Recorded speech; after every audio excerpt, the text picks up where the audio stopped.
In today's video, I'm going to talk about how to stay attractive for your spouse. So without wasting much of your time, let's get straight into it.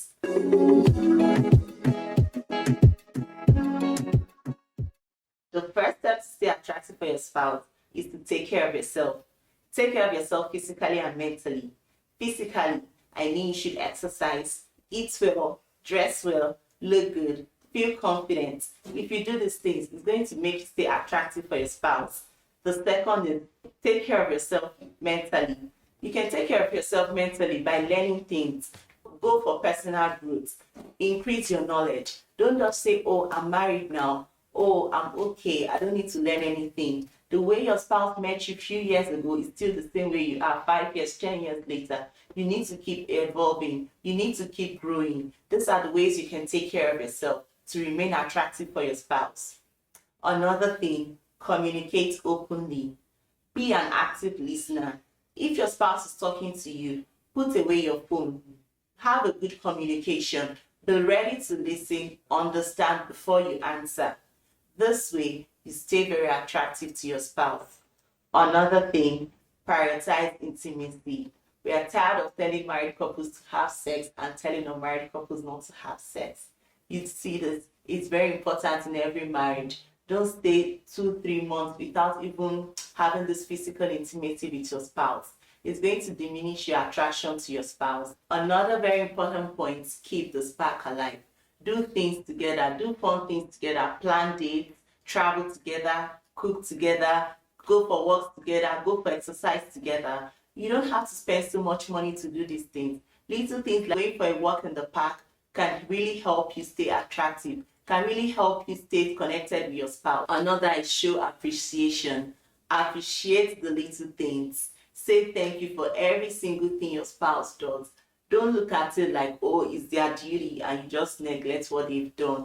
Give them little appreciation notes, little appreciation letters. Send a thank you text. Your wife does something for you, say thank you. Your husband does something for you, say thank you. Don't act like that. Little acts of kindness go unnoticed. Try to make sure they know that you appreciate them for everything you do, for everything they do for you. And by that, you're going to remain attractive to them. The other point, be supportive. Support your spouse in every way you can. Your wife just had a baby, support her. She's trying to shed weight. She's not happy with her postpartum body. Help her exercise. Do these things with her. Your husband is trying to achieve a goal. Help him in any way you can. In any way you can support. They have dreams, they have aspirations. Help them. Give them your support in every way you can. And this makes each of you attractive to each other. Another thing is having a good sense of humor. You see, don't be too uptight. Be fun, be playful. Don't take life too seriously. Don't take things too seriously. Always have this fun expression and always remain playful. If you are too uptight, you're too picky on things, it's going to make you less attractive. Just be playful. Put on a smile. Have a good sense of humor. Make jokes out of things. Don't be too serious about life and it makes you stay attractive. Another is forgiveness. Be quick to forgive. You see, the minute you say you wanted to marry someone, then you should start forgiving them from the start. Always be ready to forgive no matter what happens, no matter how much they hurt you. I know it can be very hard, but the Bible already said, forgive 70 times, 70 times a day. That's unimaginable. Someone hurts you 1-2 times, you're already angry and you don't want to forgive. But the Bible said 70 times 70. How many times is that? That's really unimaginable, but that's what the Bible wants from us. Forgive as much as you can. Don't hold things in mind. Forgive and let go. And this helps you stay attractive. That is investing in your personal growth. Like I said before, don't be at the same spot that you met your partner over 10 years ago. Keep learning things. Keep evolving. Learn things from the internet. You don't have to go to physical school to learn something. The way the world is now, you can always learn something from your phone. You can learn from so many software out there. You can take courses online to improve yourself. Don't be the same way from January to December.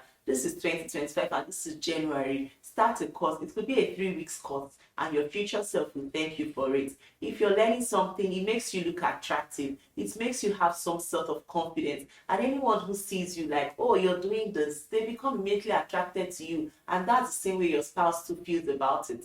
It's really important.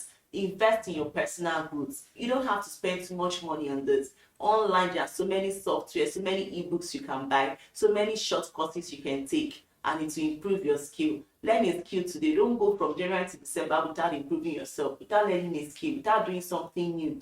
If you do that, then it's just going to be copy paste of 2024. It's going to look exactly the same. I don't want you to just go about raising family, taking the kids to school, cooking and cleaning. Do something new for yourself. Start a skill, start something good. Try something you've not tried before, and your future self will thank you for it. Another way to stay attractive is to work on conflict resolution.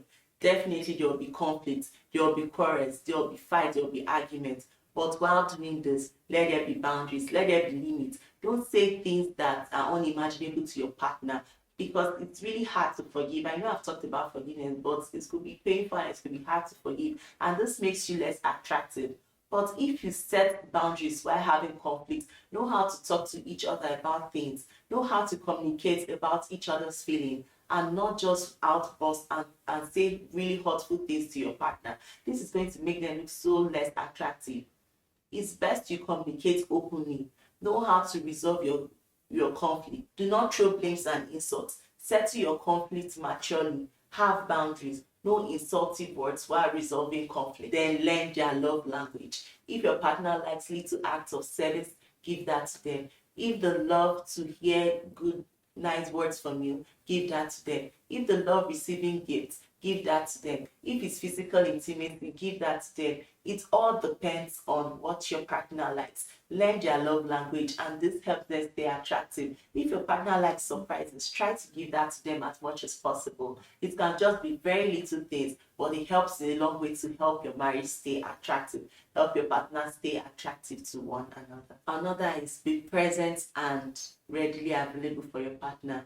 Some persons, even when they spend the whole day together, they are not even present. They are on their phones, they are making calls, they are scrolling through their phones. Your partner may not say this, but they kind of feel it. Sometimes just put your phone away, try to communicate, try to have one-on-one time, one-on-one meet time without any phone or distractions, without making calls. And this will even help you get to know each other better. This will even help you be more attracted to your partner, because when you communicate, when you talk, you put phone aside, the other person is happy. They know that, oh, you left out this time just for me, and it really helps in the relationship. It really helps in the marriage, and this is what God wants for us in building our kingdom family, our kingdom marriage. This is what God wants for us. Take out time, spend time with each other, quality time, be present for your partner. Leave out all the world's distraction and know that this is the time for you both. And lastly, put God first. Pray, pray together, do spiritual work together, read the Bible together. Ask God to be the third person in your marriage. Because it is only with God you can sustain the marriage. And we know the devil is steadily fighting marriages and fighting families. But if you have God on your side, He will definitely see you through the hard times. Thank you for watching, and if you stayed to the end of this video, this really means a lot to me. Kindly like, share and subscribe. Thank you. And again, this is the Sado family. Here we talk about building kingdom family and marriage. Thanks for watching. Bye.